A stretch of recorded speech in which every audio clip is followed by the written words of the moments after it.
welcome to my channel, or welcome back if you are returning. My name is Chantal, and if you are just coming to my channel for the first time, the whole point of this channel is to not only challenge me to be out of debt in the next 6 months, but also save up money to move. And I figured I would make these videos not only to hold myself accountable, but also record my process in case other people have a similar set of challenges like I do.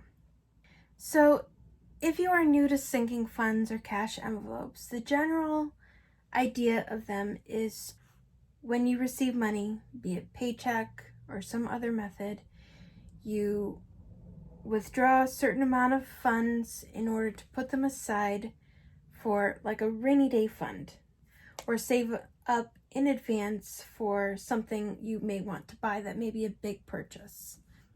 I'm doing it a little bit differently. I am in a different kind of situation. I don't pay rent. I don't have utilities. I have my own bills that I have to pay, my car that I have to take care of, that kind of stuff. But my whole thing is I'm working to completely get out of debt. So I'm taking you along on my journey. And just in case this is the very first video you're watching, I'm going to take you on a quick recap.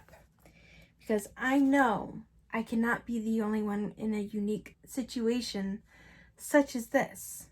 So I have a steady income through my full-time job. So I know, give or take a penny, approximately what my paycheck is every 2 weeks. When you're watching this, I will have received my paycheck. But all of my bank accounts are online. I do not have a brick and mortar bank that I do my banking with. So I have one online bank that my paycheck goes into and my bills get paid out of. My second account is a savings account, which I put a small amount of money, not much right now because I am working to pay off that debt, but a small amount goes into with each paycheck. And the third account also happens to be a checking account with yet another bank, because I have 3 different banks for these 3 different accounts. The third account, which is technically also a checking account, I'm going to put extra funds in. So if I want to do things like buy food or get gas or have any expenses that I'm personally not in control of the amount leaving my account, those expenses will go into this account. That way I isolate these expenses from my primary checking account that I pay my bills out of. So I have 7 credit cards on this paper, which I will show you now. But those 7 credit cards are going to be paid off. I'm manifesting this. I'm putting it out into the universe.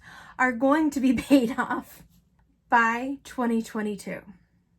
So to kind of make it easier for me to keep track of things, as well as to kind of give you guys a better visual regarding expenses and things of that nature, I got, this is basically paper that you use for bookkeeping.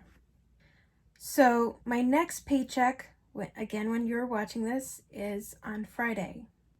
My paycheck, like I said, is always the same, give or take a penny. And it's $1,596.88. So out of that amount, I am paying 5 of the 7 credit cards. Not all of them are due out of this paycheck, but because I'm working to pay off debt, I'm paying extra payments on some of these cards to ensure that I get them paid off faster. So the 2 credit cards that I'm not paying, I have drawn an arrow down so I know that I need to pay them out of this next paycheck 2 weeks later. The rest of them, I have already written down my paycheck, the amounts that are coming out of that paycheck, as well as I have another YouTube channel and I'm getting a YouTube paycheck this month. It's not a lot of money, but every bit helps. So I know to expect that around July 21st, which is actually 2 days before the next paycheck. So even though I'll technically be receiving this money in between checks, I'm not counting this money towards anything because I won't technically have it until I'm almost at my next paycheck, if that makes sense.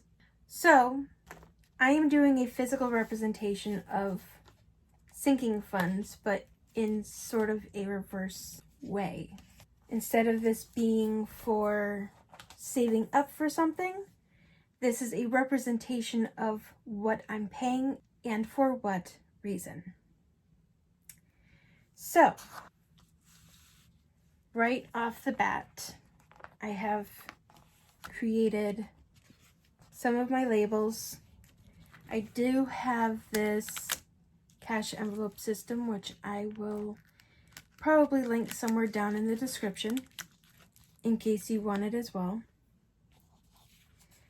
So the first thing that I'm going to look at, this is technically something that I don't have control over the amount that it is, but I do have some flexibility as to when I can pay it. So in a sense, that's still something in my control. Right off the bat is my car insurance, and that is currently about $95 a month. It's less than that, but because I don't have any change in front of me, I'm just rounding up. So my car insurance is $94.34. So I'm doing 50, 70, 90, and it's getting $95. And yes, in case you do not know this, because not everyone does, the US does have $2 bills. They're just not often seen. But I happen to have a fish market near me that whenever you go there and they give you change, they give you $2 bills and change if they can. It's kind of cool. So this right off the bat, this is my car insurance. So I'm putting this right in this cash envelope. Okay. So I actually wrote my cards down in reverse order from what they usually recommend you do. Generally speaking, when you are paying things off, you want to work from your lowest balanced credit card to your highest. Because as you pay off each credit card, you can put more and more towards the next higher balanced card. But part of the reason why I wrote these in a different order is some of these cards have better interest rates than the others. Plus, I figured that the ones with the higher balance are going to be on this line longest. So it made sense for me to write them down in reverse order. So the first card is my highest balanced card. It is the one that I've had since I was 18. And, you know, life. If you want more information on my background, I recommend you watch my very first intro video, because that will give you more insight into why I'm doing this and what led up to where I am today. So this payment is actually a lot higher than what's due. This card is actually only due around $130 and it's due on the 9th. So it's actually due on the date that I get paid. But because I'm paying down these cards, I'm actually going to approximately double plus some extra the payment. So I'm putting $400 down on that card.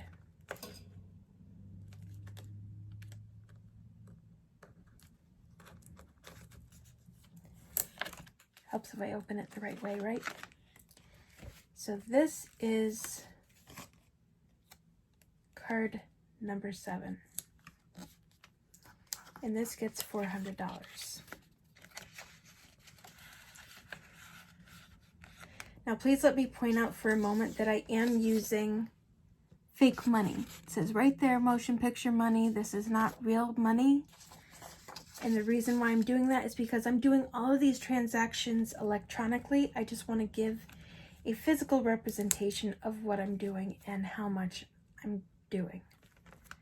So the next card, and not only did I write these in reverse order from largest to smallest, but I also wrote them based on the cards that I'm keeping versus the ones that I'm planning on closing. So that's also an important note. This next card is due the last day of the month, every month. But I'm paying down more money onto it. So I am paying $200 to that card.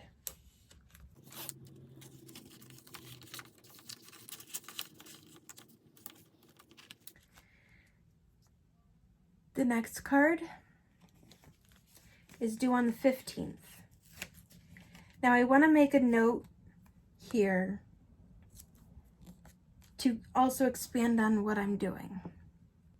So if you have a lower credit score, it looks really good to credit agencies if you make 2 payments on your credit card in the time frame that you're supposed to pay it. This card is technically only due about $75, but I'm actually going to be paying down $200. But what I'm going to do is $100 of that will go out of my account on the day that I get paid, and the other $100 will get paid 3 days before the due date. And because you will have made 2 payments, and keep in mind that you don't have to do double the amount of your payment. I'm just doing this because I'm trying to pay them down. But you can take your amount due, cut it in half, pay half of it when you get paid, and the other half of it 3 days before the actual due date of that payment, and it will still have the same effect. It looks like you made 2 payments instead of 1. And that will help raise your credit score as you pay things down. The next card is due on the 17th. And because, again, this one is due further out, I'm doing the same thing. This is another card that the payment due is around $70. I'm doing $200. I was going to do $300, but I need to do some car maintenance. So there went some of that money, but that's okay. I'm still paying down a lot more than my intended amount. The next card is one that I'm not paying out of this check, so I'm just reserving its envelope and going to the next one. This next card is one that I've technically already paid for the month, but it's one of the lower balanced cards, and I'm making an extra payment on it to try to ensure that I pay it down a little bit faster. So, because this payment is technically already done and this is extra money I'm putting to it, I'm doing a similar thing that I'm doing with those other cards where I'm doing 2 payments. but I'm splitting them up a few days apart from one another. There's that card, and the last card also is not getting paid until my next paycheck. But the good news is, with my next paycheck, I will completely pay this card off. Okay, so as I said, that money is money I took out, and I already figured out the amounts and everything. Now you're probably wondering, what is this $50 bill here for? Technically, this is going to go into the other checking. But this money is already accounted for. Now, basically what that means is I have subscriptions. I have, apps that I pay for. I have streaming services I pay for. All of those kinds of things. And when I added everything up together, it's coming to about $50. So this will go into that account. But it's money that, in my mind, I'm already counting it as spent. Now, for the math wizards, after I paid all of my debt down and made all of my required payments, I have roughly $252 left. Now, I need an oil change, and I drive an older car. I have paid off this car, and I want to take good care of it so that it lasts me. So this is going to be car maintenance. And as an older car, anyone who knows the oil changes can get a little bit pricey. So I'm actually going to put $100 aside for that oil change. And that is something that I did not write down. So I'm going to put car M, so I know maintenance, and I'm writing down $100. So those things are all set. But life can't all be about paying off bills and doing nothing for yourself. And I happen to want to attend some online concerts before I get my next paycheck. So I'm going to put aside $100 for that. So I'm going to do miscellaneous.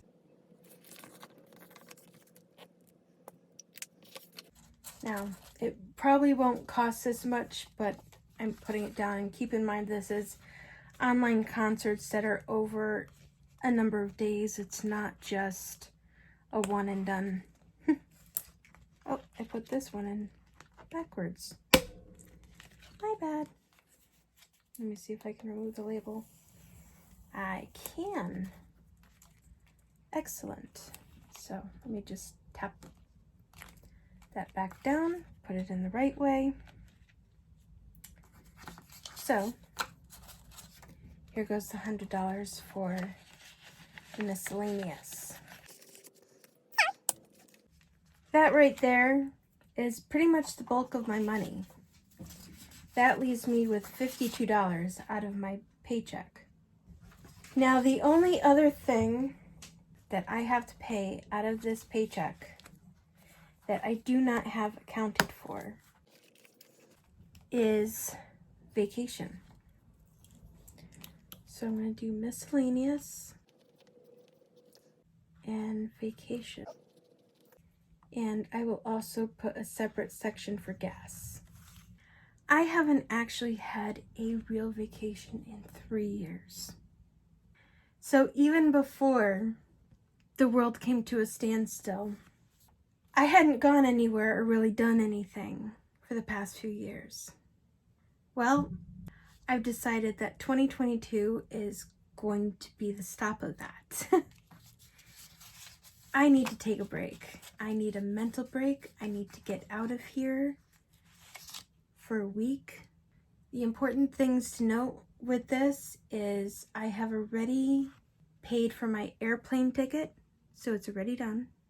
I have already made 2 of my payments for the cruise that I'm going on in February, and I have already booked my hotel and done all of that kind of stuff.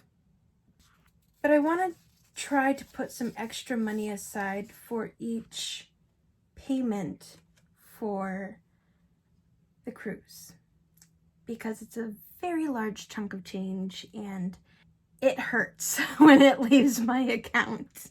So this is where this extra money from YouTube will come in. So here I have $52. Here is $116. That gives me $168. Now the next payment for this cruise is in September.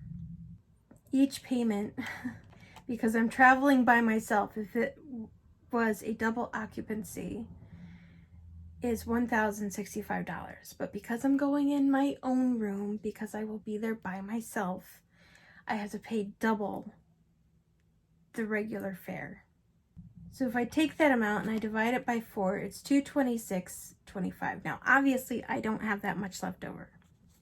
And I need to keep in mind that I also am going to need to put fuel in my car. I said I have $168 left. I'm going to put 60 of that aside for gas. And the rest of this, 50, 100, and 8, is going to go to the side for my vacation. And that will account for everything out of this paycheck. Now, obviously, I don't have envelopes for these two, but that's okay. I can actually put, since technically keeping your car fueled can count as maintenance, because it's kind of an important thing. If you don't do it, you're going to be in trouble. So I'm going to put this $60 in car maintenance. And this money, I'm just going to keep to the side, because it's technically not a full payment. This will be my pocket for vacation.